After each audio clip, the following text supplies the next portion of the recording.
एक अनोखे गांव में रहते थे एक खुश मोटे मोटे आलुओं का परिवार। परिवार में थे 4 सदस्य, मम्मी आलू, डैडी आलू और 2 भाई टिंकू, चिंकू। डैडी आलू पढ़ाने जाते थे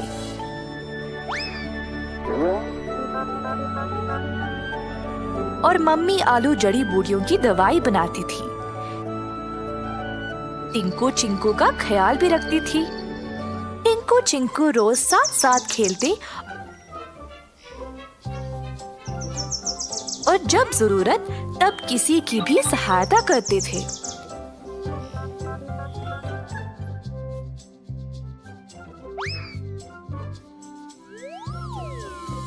जब तक वे घर वापस आते देर हो जाती थी और मम्मी आलू चिंतित हो जाती।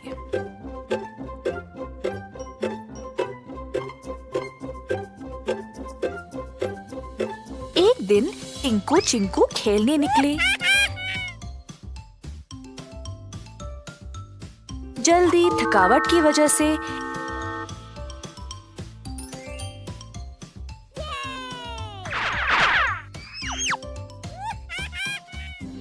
एक सब्जी की टोकरी में गिर पड़े। एक बड़ा बैंगन जो पहले से ही टोकरी में था, उन दोनों को टोकरी से बाहर निकाल फेंक दिया। ये टोकरी केवल बैंगनों के लिए है, तुम्हारे लिए नहीं। टिंकू और चिंकू जमीन पे पड़े रोने लगे क्योंकि बैंगन ने उनको निकाल फेंका। हमें नहीं पता था कि ये टोकरी आपकी है।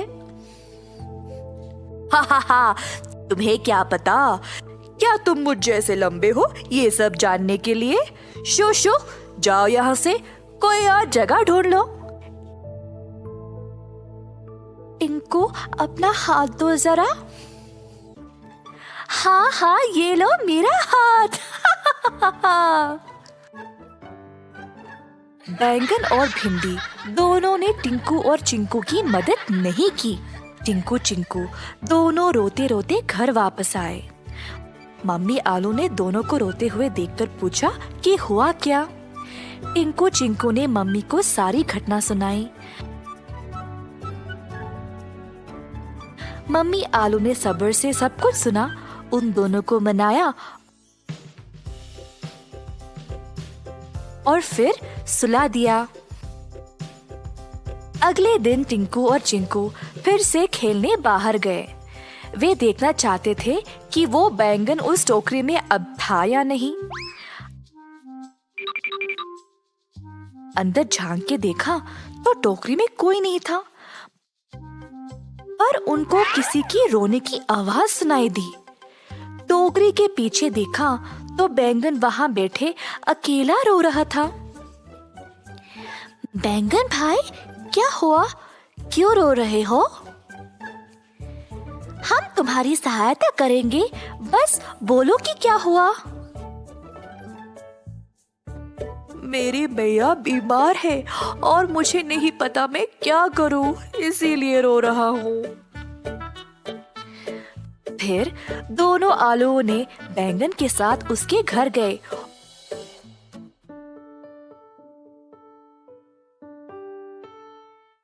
और उनको बीमार बैंगन की माँ को देखकर बुरा लगा। टिंकू बैंगन की मम्मी का ख्याल रख रहा था और इसी बीच चिंकू अपने घर वापस गया।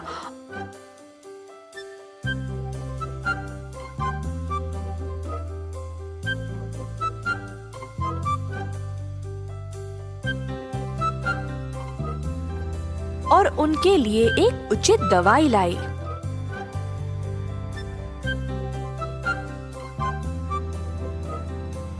उस दवाई से बैंगन की माँ को बहुत फर्क हुई। बैंगन हैरान था कि कैसे टिंकू और चिंकू ने उसकी मदद की।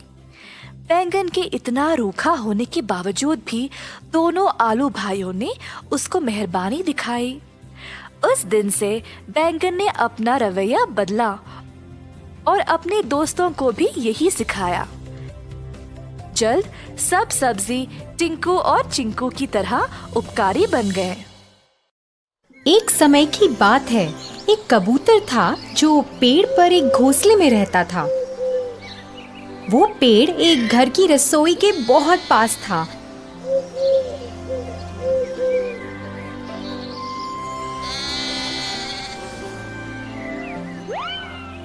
और उसमें काम करने वालों को कबूतर बहुत पसंद था।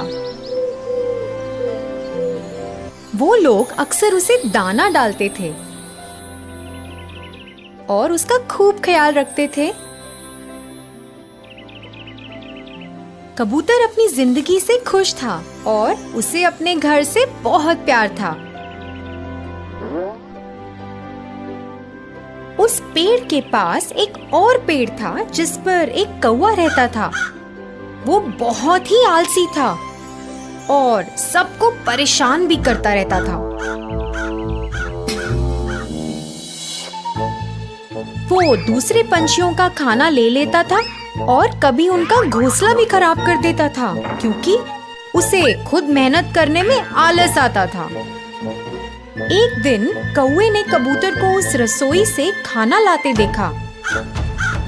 उसने देखा कि रसोई में काम करने वाले कबूतर के प्रति बहुत दयालु हैं और उसे भी ऐसा आराम चाहिए था। फिर एक सुहानी सुबह का दिन था जब कबूतर अपना घोंसला साफ कर रहा था और अपनी पसंदीदा धुन गुनगुना रहा था।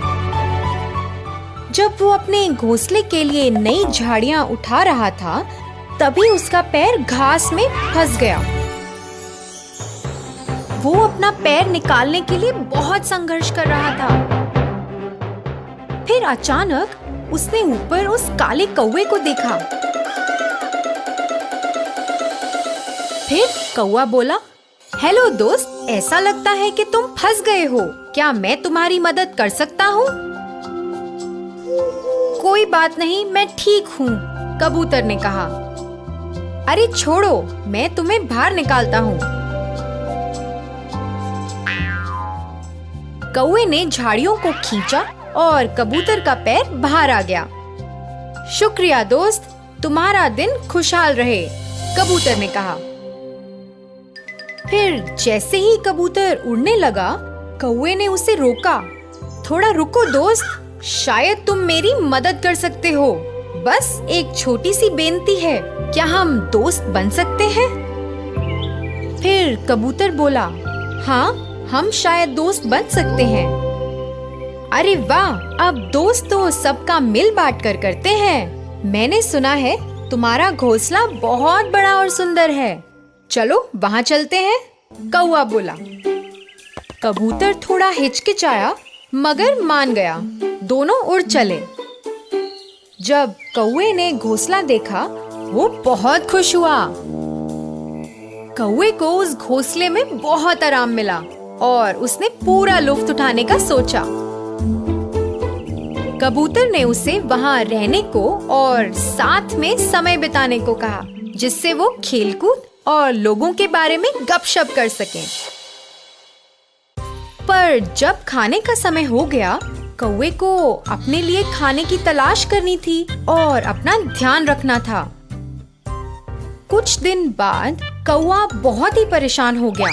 जब वो कबूतर को अपना सारा खाना खुद खाते देखता, वो चाहता था कि कबूतर उसके लिए भी खाना लेकर आए, पर ऐसा ना हुआ। कौवा मांस खाना चाहता था, मगर कबूतर तो रसोई से सिर्फ दाने लेकर आता।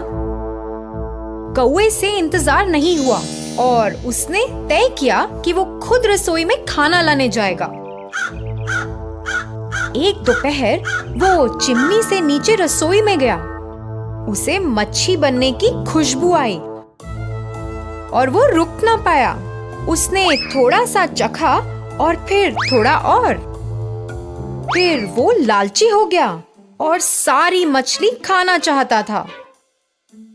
इसी दौरान वो थाली जमीन पर गिर गई। घर के लोगों ने आवाज सुनी और भागते हुए रसोई में आ गए। कौवा थर-थर कांपने लगा और भागने की कोशिश करने लगा, मगर बहुत देर हो चुकी थी। एक आदमी ने उसे पकड़ लिया और दूसरे ने कटोरे से कौवे के सर पे मारा। आपने देखा कैसे लालच और स्वार्थ किसी को भी मूढ़ बना सकता है। हमें उम्मीद है ये कहानी आपको बहुत पसंद आई होगी। धन्यवाद।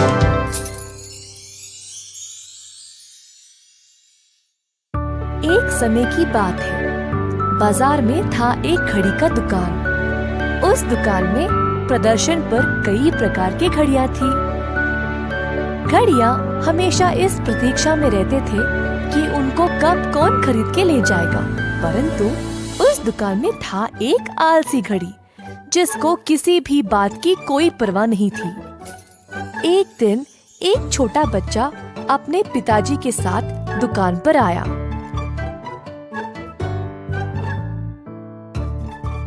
इतने प्रकार की घड़ियों को देखकर वह आश्चर्य रह गया। पापा, देखो कितने अच्छी घड़ियां हैं इधर। हाँ हाँ, हम बहुत अनोखे हैं। देख लेना, रामू मुझे ही चुनेगा। रामू सोच रहा था कि अब वह कौन सी घड़ी को चुने। मुझे चुनो। नहीं नहीं, मुझे चुनो। नहीं रामू, इधर देखो, मुझे चुनो। सारे घड़ियां बेचैनी से देख रहे थे कि रामू किसे चुनेगा, लेकिन वो एक आलसी घड़ी आंखें बंद करके बेपरवाह रहा। रामू को लगा जैसे उसे कुछ आवाजें सुनाई दे रही है। पापा, आपको कुछ सुनाई दिया क्या? रामू के ऐसे बोलते ही सारे घड़ियां चुपचाप हो गए। रामू एक एक करके सब घड़ियों को देख रहा था, तो एक कोने में उसे वो आलसी घड़ी दिखाई दी। रामू उसकी ओर जाने लगा।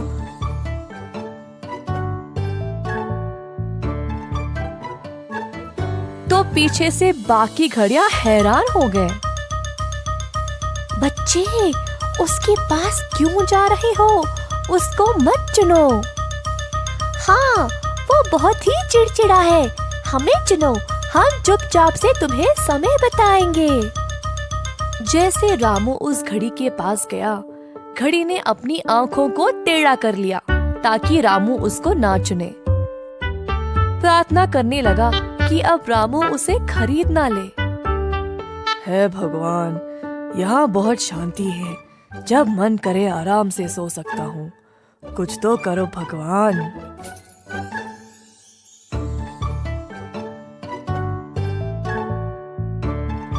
परंतु रामू को यही घड़ी पसंद आई। अरे पापा जी, अपने बेटे को मना कर दो, सोचा आलसी घड़ी ने। अच्छा, तो आखिर में तुमने इसी को चुना। देखते हैं कब तक रह पाओगे इसके साथ। बहुत जल्द इससे तुम तंग आ जाओगे और भागते हुए वापस आके मुझे ही ले जाओगे। बेटा, तुम्हें ये घड़ी पसंद आई? अच्छी पसंद है तुम्हारी।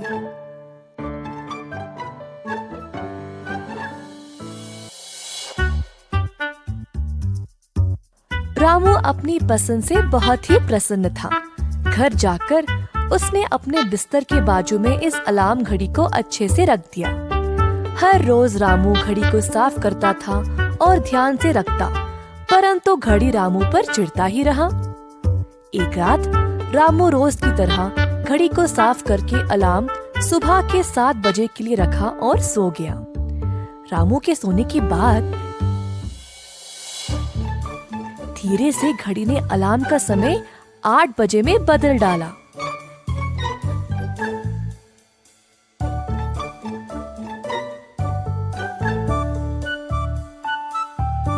अगली सुबह अलार्म की घंटी 8 बजे बजी और रामू झट से जाग गया। समय देखा तो आश्चर्य रह गया। मैंने तो 7 बजे के लिए रखा था, 1 घंटा देर से कैसे बजा ये?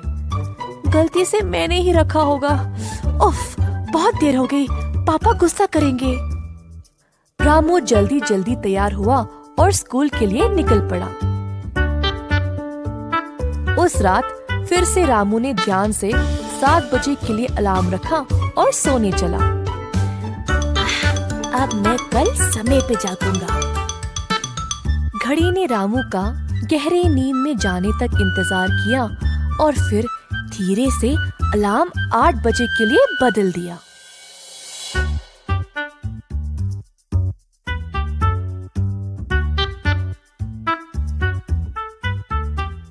अगली सुबह रामू देर से जागा और हैरान रह गया।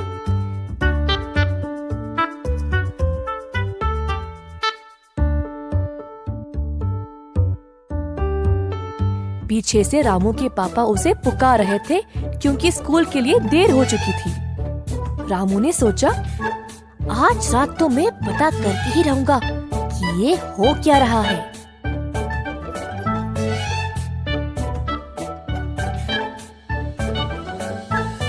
उस रात रामू ने फिर से अलार्म 7 बजे के लिए रखा और बिस्तर पर लेट गया। अब मैं देखता हूँ कि बीच रात में कौन आके समय बदल रहा है। रामू सोया नहीं, बस सोने का नाटक कर रहा था। घड़ी को लगा कि रामू सो गया और वह धीरे से समय को बदलने लगा। रामू को कुछ आवाज सुनाई दी और वह आश्चर्य रह गया। चुपके से आंखें खोलकर नजर डाला तो रामू ने देखा कि ये घड़ी खुद ही अपने कांटों को हिलाकर समय को बदल रहा था।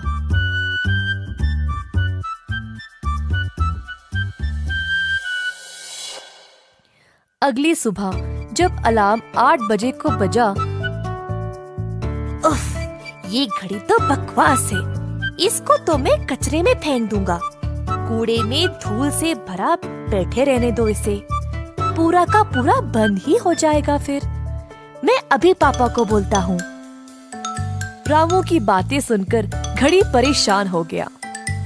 रामू रुको, मुझे क्षमा कर दो। मुझे पता है मैंने गलत किया। कृपया मुझे कूड़े में नहीं डालना। मैं वादा करता हूँ तुम्हें हर सुबह समय पे जगाऊंगा। रामू घड़ी को देख के हंसने लगा। चलो, तुम्हें एहसास तो हुआ, परंतु इतना काफी नहीं है। तुमको एक और काम भी करना पड़ेगा। मैं कुछ भी करूँगा, बोलो। तुम्हें मेरा दोस्त बन के रहना होगा, ठीक है? अलार्म घड़ी ने मुस्कुराते हुए हाँ में हाँ मिलाई। आज से तुम्हारा नाम टिक-टॉक होगा और हम दोनों पक्के दोस्त बन के रहेंगे। उस दिन से हर रोज घड़ी रामू को सही समय पर जगाने लगा। दोनों ने साथ में अच्छा समय बिताया। साथ साथ पढ़ा, लिखा, हंसा और सोया। खुशी से दिन गुजारे।